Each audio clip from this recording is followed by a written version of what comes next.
5 minutes. Thank you, Chairman Lynch.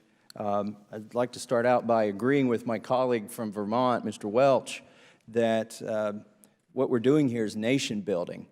This is, I mean, we're calling it reconstruction, but maybe that's because nation building, people understand what nation building is, and they don't appreciate all the money that's been spent on it because they know common sense tells them that it's not working. This feels like Groundhog Day again, Mr. Sopko. I don't know how many hearings I've been in with you. You're consistent. I will say that about uncovering the waste, fraud, and abuse. And by the way, if there was ever any doubt whether we needed a SIGAR, Special Inspector General for Afghan Reconstruction, today's hearing hopefully clears that up, because we invited the Department of Defense and the State Department to also give us answers, and they're not here. If you didn't exist, if your department didn't exist, we would have nobody at this hearing today to give us any answers. So I appreciate you coming here. I want to start out in this hearing, as I start out in all the other hearings where you show up, and ask about the money. Let's start with the money. In 2015, I asked you, how much have we spent? The number was $113 billion. You graciously came back in 2017. The number was $121 billion. Last year you were here. The number we'd spent was $132.3 billion, with $10.8 billion in the pipeline. Can you tell us how much we have spent on Afghanistan reconstruction at this point? Congressman Massie, I can. The latest figure is $136.97 billion as of December 31st. So 136, you can round it off to 137 billion. That's staggering to me. Just for reference, the entire federal budget for roads and bridges is $50 billion, 50 to 60 billion. It's gone up a little bit. We could double our spending on our nation's infrastructure for 2 or 3 years for what we've spent in Afghanistan.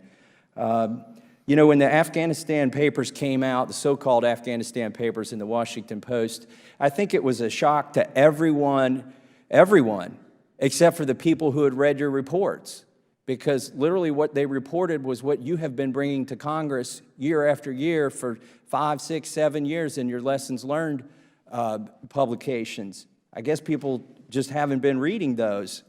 One of the problems we get, and maybe this is why State Department and DOD didn't show up today, is we get too much happy talk from them.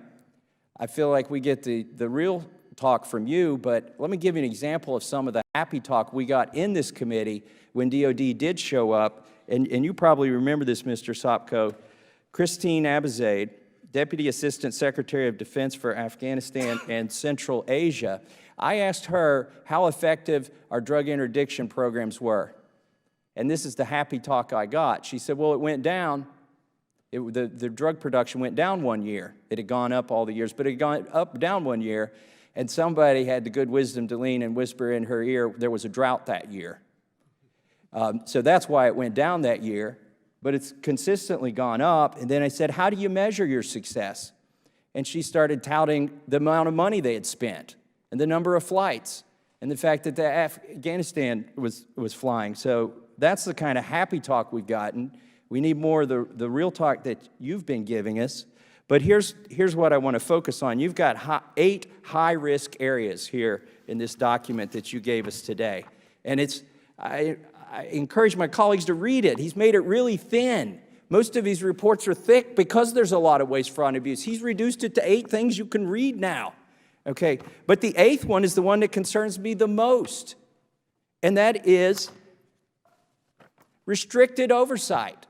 I mean, you're the only one here today, yet what I'm hearing you say is some of the numbers that need to be reported are being classified, and some of the numbers aren't even being monitored yet or anymore. Can you talk about that in the little remaining time we have?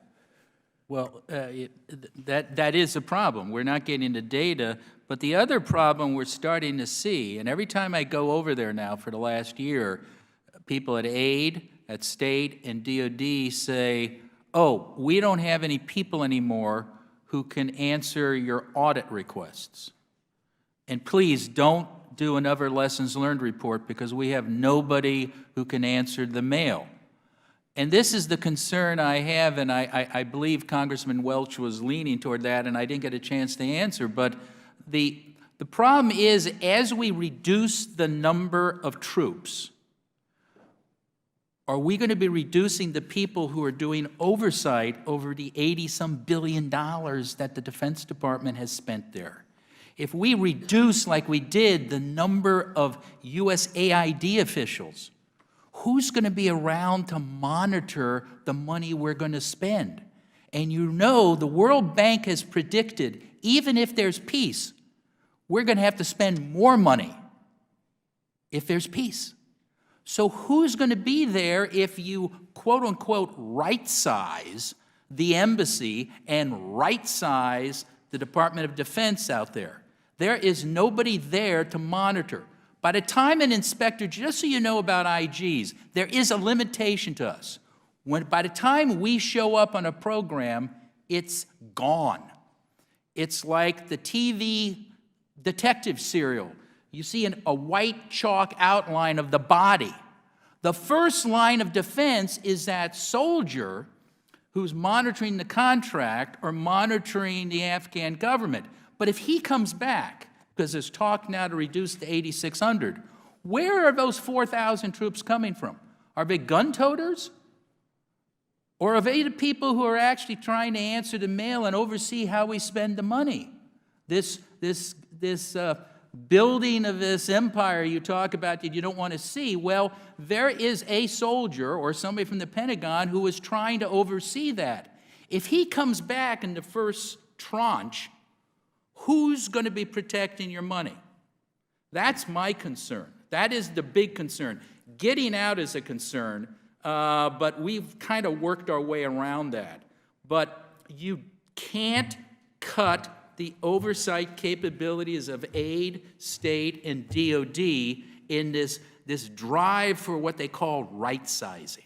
My time has expired, and the chairman's been very gracious, but I would just like to say before I yield back, we shouldn't spend a dime if we can't track a dime over there, and that's the way I feel about it. Thank you, Mr. Chairman.